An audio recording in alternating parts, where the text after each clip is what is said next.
Hello everyone, and happy Tuesday. Yes, we're in Slater Park again. Another beautiful day. So today I've chosen to share with you a story from Chicken Soup for the Soul, a sixth bowl of it. And the name of this story is The Kindness of Strangers.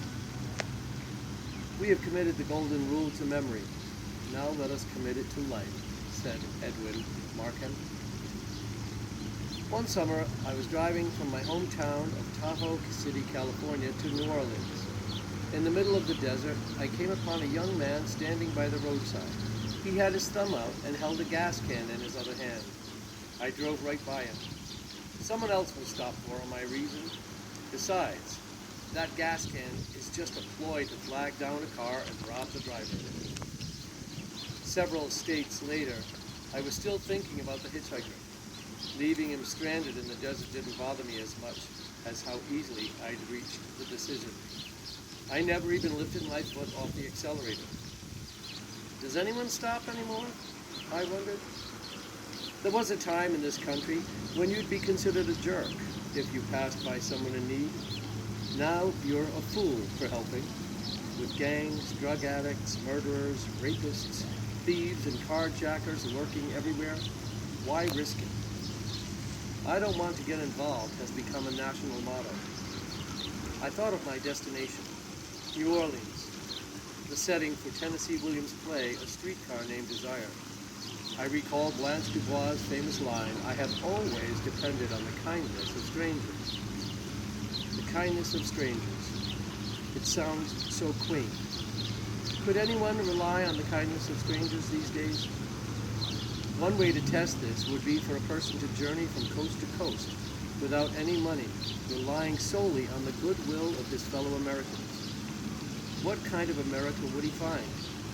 Who would feed him, shelter him, carry him down the road? The idea intrigued me, but who'd be crazy enough to try such a trip? Well, I figured, why not me? The week I turned 37, I realized I'd never taken a gamble in my life. So I decided to make a leap of faith and continent wide, to go from the Pacific to the Atlantic without a penny. If I was offered money, I'd refuse it. I'd accept only rides, food, and a place to rest my head. It would be a cashless journey through the land of the almighty dollar.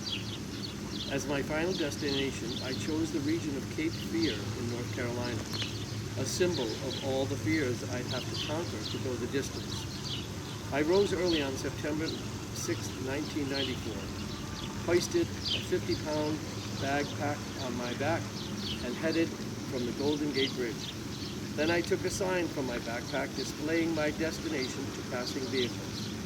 America. Drivers mouthed the word through windshields, then smiled. Two women rode by on bicycles. It's a bit vague, said one.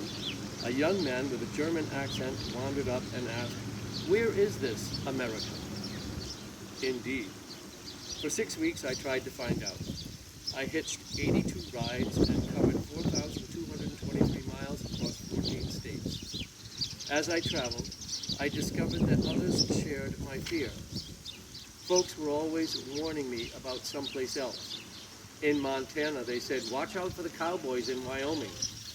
In Nebraska, they told me people aren't as nice in Iowa. Yet I was treated with kindness in every state I traveled. I was amazed by the stubborn capacity of Americans to help a stranger, even when it seemed to run contrary to their own best interest. One day in Nebraska, a four-door sedan pulled onto the shoulder of the road. When I reached the window, I saw two little old ladies dressed in their Sunday finest. I know you're not supposed to pick up hitchhikers, but it's so far between towns out here, you feel bad passing a person, said the driver, who introduced herself as Vi.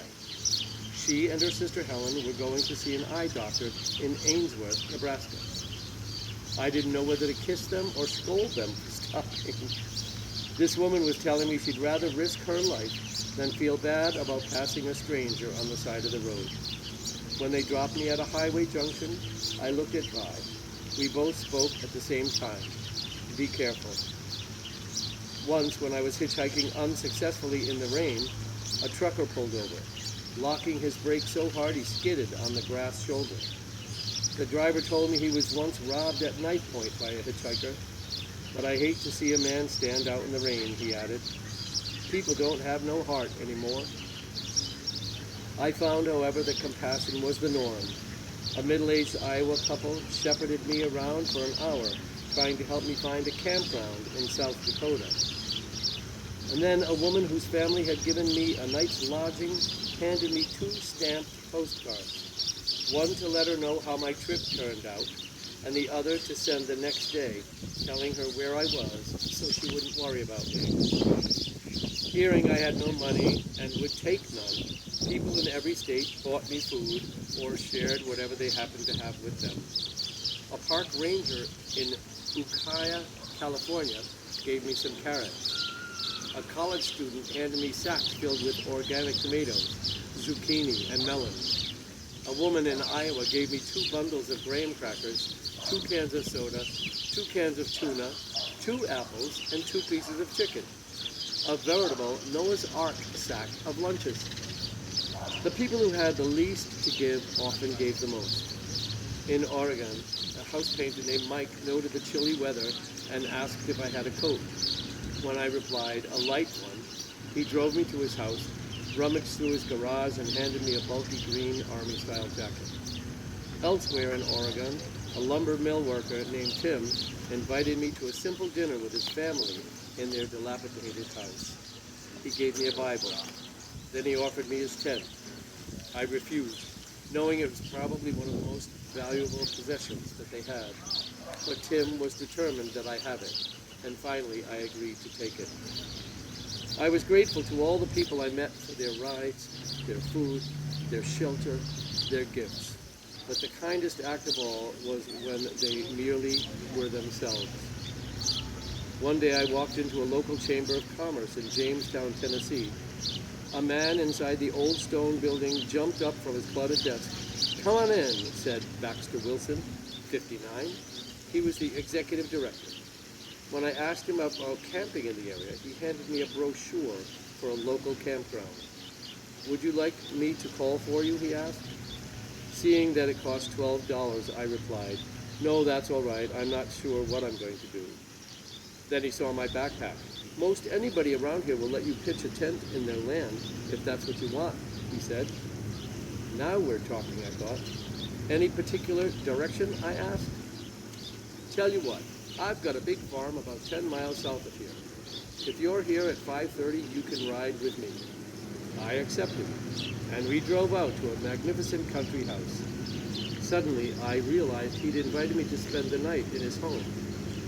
His wife, Carol, was cooking a pot roast when we walked into the kitchen. A 7th grade science teacher, she was the picture of Southern charm. Baxter explained that local folks were mountain stay-at-home people, and he considered himself one of them. "We rarely entertain in our house," he said, "and when we do, it's usually kinfolk." The revelation made my night there all the more special.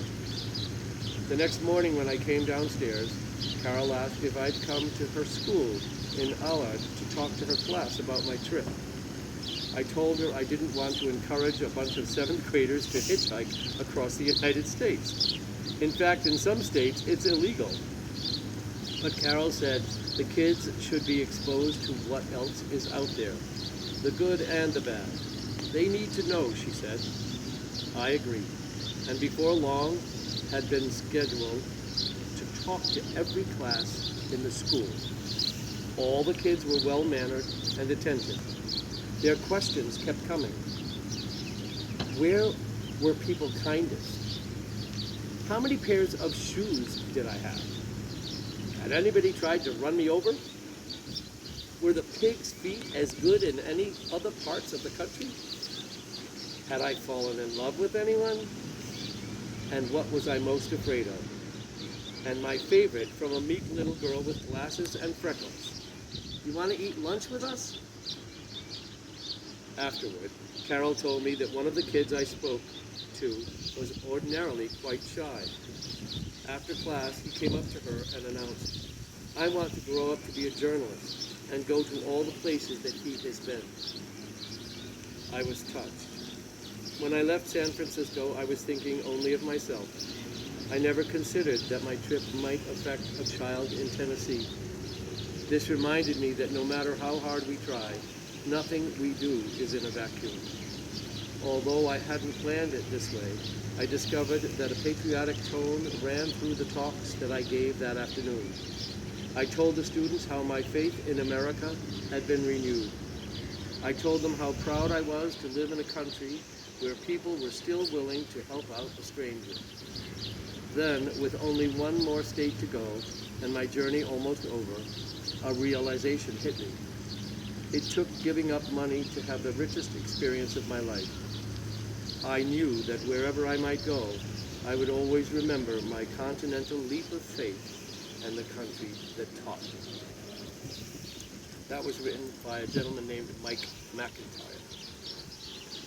And then a dear friend of mine from St. Joan of Arc Church wrote this on a piece of paper one day and gave it to me. It says, "I am only one, but still I am a one.